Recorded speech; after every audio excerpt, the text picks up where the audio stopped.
ለፍቅር እንሩጥ ጥላቻን እናምልጥ ፍቅር ያሸንፋል። ሰላም ጤና ይስጥልን ውድ አድማጭ ተመልካቾቻችን የሚኪያስ ሚዲያ ነው። እንደተለመደው አዳዲስ መረጃዎችን ይዘን ወደ እናንተ ቀርበናል። በቅድሚያ ግን የዩቲዩብ ቻናላችንን ሰብስክራይብ እንድታደርጉ በአክብሮት እንጋብዛለን። እስካሁንም ስለምትከታተሉን በእጅጉ እናመሰግናችኋለን። እንግዲህ ይዘነው የቀረብንላችሁ አዲስ መረጃ አለ። ከዚህ ቀደም በፋኖ ታጣቂ ውስጥ እንቅስቃሴ ሲያደርግ የነበረው ካፒቴን ማስረሻ ሰጤ ለመንግስት እጁን መስጠቱን በትናንትናው ዕለት የተለያዩ መረጃዎች እየተሰራጩ ይገኛሉ። በዚህ ጉዳይ ዙሪያ የራሳችንን ያገኘነው መረጃ የምናቀርብላችሁ ይሆናል። በትናንትናው ዕለት ደግሞ ህወሓት ያስተላለፈው መልእክት አለ። እሱም ምንድነው የሚለውን አብረን የምናየው ይሆናል።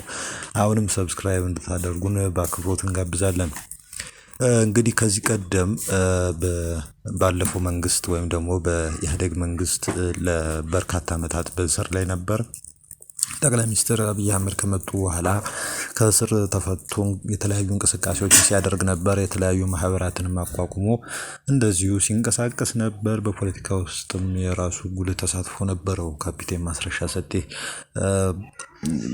በተለያዩ መድረኮች ላይ ያደርጋቸው የነበሩት ንግግሮች በ2010 በ2011 እንደዚሁም እስከ 2013 የሰሜኑ ጦርነት እስኪነሳ ድረስ ያደርጋቸው የነበሩ ንግግሮች በተለያዩ ወገኖች ዘንድ ጦር ቀስቃሽ ናቸው ሲባሉ ነበር። ስለ ክላሽንኮቭ መታጠቅ አጽንኦት ሰጥቶ የራሱን ገለጻ ሲያደርግ ነበረ። በዚህም ምክንያት እንግዲህ የፌዴራል ፖሊስ ወደ ባህር ዳር ተልኮ ከመኖሪያ ቤቱ ሊይዘው ነበር በሚል የተኩስ ልውውጥ ነበረ በ2011-12 አካባቢ። ይህን ያህል ነው እንግዲህ ካፒቴን ማስረሻ ሰጤ አነጋጋሪ የነበረው። ያው ካፒቴንነቱም ትንሽ አነጋጋሪም ነበር። ምክንያቱም በኢትዮጵያ አየር ኃይል ውስጥ እንደሚባለው ለረጅም ጊዜያት አልሰራም የሚሉ ወገኖች አሉ። በተለያዩ አላስፈላጊ የሆኑ ድርጊቶችም እዛ ውስጥ ሲሳተፍ ነበር። ማለትም በስርቆት እንደዚህ አይነት ከዲሲፕሊን ውጭ በሆኑ ተግባራት ውስጥም ሲሳተፍ ነበር ብሎ የሚተቹትም ወገኖች ነበሩ። አሁን እንግዲህ ከተወሰኑ ወራት በፊት ደግሞ የፋኖ ታጣቂ ኃይል ሁለት የተለያዩ ድርጅቶችን አቋቁሞ ነበር። አንዱ በዘመነ ካሴ የሚመራው የአማራ ፋኖ ብሔራዊ ኃይልና በእስክንድር ነጋ ይመራል ተብሎ የሚነገርነት የአማራ ፋኖ ህዝባዊ ድርጅት ይባል ነበር ተቋቁሞ የነበረው። እነሱ እንግዲህ ያኛው በዋናነት በጎጃም አካባቢ ሲንቀሳቀስ ያለ ኃይል ነው። ያኛው ደግሞ አፋሕድ የሚባለው በአጽሮተ ቃል በሰሜን ሸዋ አካባቢ ሲንቀሳቀስ የነበረ ነው። እስክንድርም እዛ አካባቢ እንቅስቃሴ ሲያደርግ ነበረ ተብሎ በተለያዩ የመረጃ ምንጮች ዘንድ ሲነሳ ነበረ። ማስረሻ ሰጤ እንግዲህ አፋሕድ በሚባለው ውስጥ ኃይል ውስጥ ሲንቀሳቀስ ነበረ። በተለያዩ በተለይ በአማራ የመብት አራማጆች ዘንድ ማስረሻ ሰጤ እንደ ሰርጎ ገብ ወይም ደግሞ እንደ አንድ የገዢው ፓርቲ ተወካይ ለሱ በዳብል ኤጀንትነት እንደሚሰራ ሰው ነበር ተደርጎ ሲታይ የነበረው። ለምሳሌ እንደነ አያሌው መንበር አይነት አክቲቪስቶች የራሳቸውን ድጋፍ ሲሰጡት ነበረ ለሱ። ፌስቡክ ላይ የሚጻፉትን ጽሁፎች መመልከት ይቻል ነበረ እና ብዙዎች ጥርጣሬ ነበራቸው። ከመንግስት ጋር ስራዎችን ሲሰራ ነበረ፣ መረጃም ሲያቀብል ነበረ። የፋኖ ታጣቂም አንድ ላይ ሆን የራሱን ሚና ሲጫወት ነበረ በማለት ሲተቹት ነበረ። በኋላ ላይ ግን ነገሮች እየከረሩ መጡና ከትናንት በስቲያ ምሽት የአማራ ፋኖ ህዝባዊ ድርጅት የሚባለው ኃይል ማስረሻ ሰጤና መስፍን አባተ ወይም ደግሞ መስፍን ከፈለኝ የተባሉትን ግለሰቦች ከአመራርነት ማገዱን አስታውቆ ነበር። ይህን ተከትሎ ነው እንግዲህ ካፒቴን ማስረሻ ሰጤ ወሎ ላይ ለገዢው ፓርቲ ወይም ደግሞ ለመንግስት እጁን ሰጥቷል ተብሎ መረጃዎች ሲሰራጩ የነበሩት። ከዛም በኋላ ደግሞ የተለያዩ የቪዲዮዎች ሲሰራጩ ነበር። በተለይ እሱ ያስተላለፈው መልእክት ተብሎ አንድ ቪዲዮ በስፋት ሲሰራጭ ነበር። እሱን መሀል ላይ እንግዲህ የምናሳያችሁ ይሆናል። እንግዲህ ይሄን እጅ የመስጠቱ ሁኔታ ከምንድን ነው የመጣው የሚለውንም በዛ ቪዲዮ ላይ የራሱን መልእክት አስተላልፏል። ከሱ ጋር እንግዲህ መስፍን አባተ ወይም ደግሞ መስፍን ከፈለኝ በመባል የሚታወቀው ግለሰብ አብሮ ከማስረሻ ጋር እጅ ሰጥቷል አልሰጠም የሚለውን እንግዲህ የተረጋገጠ መረጃ የለም። ግን እስካሁን ድረስ የተሰራጨ ያለው መረጃ እንግዲህ ካፒቴን ማስረሻ ሰጤ እጅ ስለመስጠቱ ነው የሚያወራው። እንግዲህ ይሄ ሰው በፖለቲካ ጉዞ እንግዲህ አትርፏል አክስሯል የሚለው በብዛት አወዛጋቢ ነው። በአወዛጋቢነቱም እንግዲህ ደጋፊም ተቃዋሚ የሚያፈራ ሰው ነው። መጨረሻ ላይ እንግዲህ ምን ይሆናል የሚለውን እንግዲህ አብረን የምንመለከተው ይሆናል።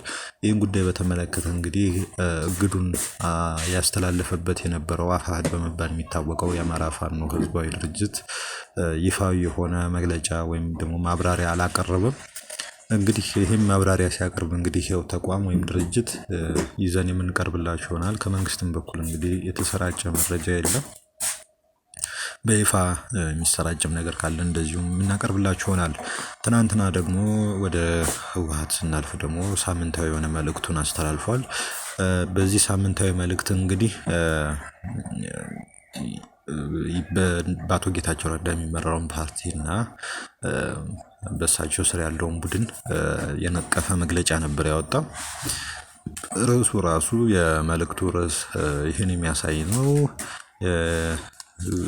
የብሔራዊ ክህደት ቡድን የቀጠለውን የክህደት እንቅስቃሴ በህዝባችን ትግል የሚደመሰስ ይሆናል ይላል። እንግዲህ በመጀመሪያ የመልእክቱ ክፍል ላይ እንግዲህ በትግራይ ህዝብ ላይ የታወጀ ጄኖሳይድ ሲፈጸም ቆይቶ ከዛም በኋላ በፕሪቶሪያ ስምምነት ዘላቂ የሆነ ተኩስ የማቆም ሁኔታ ተፈጥሮ እንደነበረ አውስቶ የኢትዮጵያ መንግስት ግን ይህንን ስምምነት በሚገባ መልኩ ባለመፈጸሙ ይኸው የዘር ማጥፋት አይነት እንቅስቃሴ እየቀጠለ ነው ሲል ህወሓት ከሷል።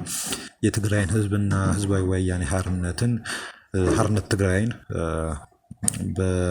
በህዝባችን ላይ እየደረሰ ያለውን ሰብአዊ እልቂት እንዲያበቃ ለፕሪቶሪያ ስምምነት ተዋዋዮችም ሆነ ለኢትዮጵያ መንግስት፣ ለአደራዳሪ ሀገሮችና ለዓለም አቀፍ ማህበረሰብ የተለያዩ ተደጋጋሚ ጥሪዎችን ስናቀርብ ነበር ብሏል።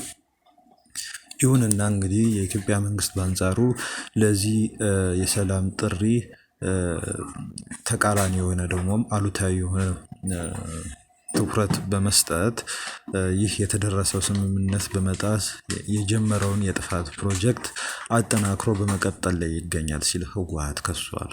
ከዚሁም ጋር በተገናኘ እንግዲህ የትግራይ ህዝብና ህወሓት የፕሪቶሪያ ስምምነት ወደ ዘላቂ የሰላም ስምምነት እንዲሸጋገር የራሳቸውን ድርሻ በሚፈጽሙበት በአሁኑ ወቅት የኢትዮጵያ መንግስት ደግሞ ያልፈጸማቸውን ጉዳዮች እንዲፈጽም ግዴታ ወይም ደግሞ የራሱ የሆነ ድርሻ መውሰድ ሲኖርበት፣ ነገር ግን በዚሁ በተቃራኒ የትግራይን ህዝብ የሚያዳክሙ ስልቶችን አንጾ እየተንቀሳቀሰ ይገኛል ሲል አሁንም ህወሓት ክሱን ቀጥሏል። የመንግስት ሰራተኞችም ደሞዝ ከልክሏል። ነዳጅና ሌሎች መሰረታዊ ሸቀጣሸቀጦች ወደ ትግራይ እንዳይገቡ የማደናቀፍ ስራዎችን ቀጥሏል በማለት የኢትዮጵያ መንግስት ወይም ደግሞ ፌዴራል መንግስትን ከሷል። ከዚሁም ጋር በተገናኘ እንግዲህ ሰብአዊ ቀውስ ለመፍጠር ሆነ ብሎ በመስራት ላይ ይገኛል በማለት አሁንም ይሄኛውን የፌዴራል መንግስትንም ከሷል። ከዚህም ባለፈ እንግዲህ ከብሔራዊ ክህደት ፈጽሟል ሲል ከጠቀሰው ቡድን ወይም ደግሞ ከስምረት ፓርቲ ጋር እጅና ጓንት በመሆን ትግራይን ወደ ብጥብጥና የግጭት ማዕከል ለመቀየር እየሰሩ ይገኛሉ ማለት ሁለቱን ወገኖች ከሷል።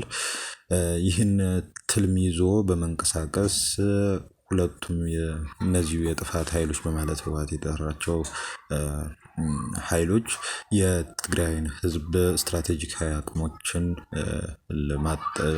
ለማክሸፍ እና ህዝቡ እርስ በርሱ እንዲጠራጠር በማድረግ የራሳቸውን ግብ ለማሳካት እየጣሩ ቢገኙም መላው ህዝባችን ግን ሊገነዘቡ የሚገባ ነገር ትላንትና በሰላማዊ ፖለቲካዊ ትግል እናደርጋለን ሲሉ የካዱት ዛሬ ደግሞ በውስጣቸው እንግዲህ ሁከት እና ብጥብጥ ለመቀስቀስ የጄኖሳይደሮች ልዑካን በመሆን የሚንቀሳቀሱ ኃይሎች መኖራቸው መረዳት አለበት ሲል ህወሓት የራሱን መልእክት አስተላልፏል።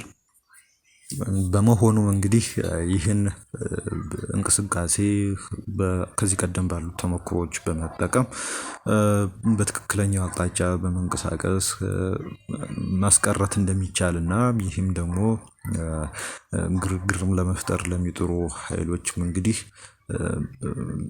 ክህደት መፈጸማቸውን በመረዳት የነሱን እንቅስቃሴ ማክሸፍ እንደሚገባ ተናግሯል። እንግዲህ ህወሓት በመግለጫው ትናንትና የትግራይ ጊዜያዊ አስተዳደር ስልጣን ተቆናጠው የጠላት መሳሪያ ሆነው የጄኖሳይደር አሽከር ሆነው ምሩክ በመሆን ወይም ደግሞ የጦር ምርኮኞቹን የኢትዮጵያ የመከላከያ ምርኮኞቹ ማለት ነው በሌሊት አሾልከው የሰደዱ የመሪ ድርጅቱን ህወሓት ከውስጥ ለማፍረስ የጠላትን ተልዕኮ ይዘው ሲሰሩ የነበሩና ሰራዊታችንን በስም በማጥፋትና በማጥለሽ ለማፍረስ ሲንቀሳቀሱ የነበሩ ካድሬዎች ዛሬ አሽከርነታቸውን ቀጥለው አጠቃላይ የትግራይን ብሔራዊ ጥቅሞችን ለማክሸፍ እየተንቀሳቀሱ ይገኛሉ በማለት ህወሓት ወቀሳውን አቅርቧል። የነዚህ ካድሬዎች ተግባር ከዚህ ቀደም ስናደርገው የነበረው ትግል ትክክለኛ መሆኑን የሚያመለክት ነው ሲል ህወሓት አቅርቧል። በመሆኑም ይህ እንቅስቃሴያቸው በደንብ መክሸፍ ያለበት እና ይሄም አንድነት እንደሚያስፈልገው ነው እንግዲህ ህወሓት ያመለከተው። ስለዚህ እነዚህን አካላት መታገል ይገባል በማለት መልእክቱን አስተላልፏል።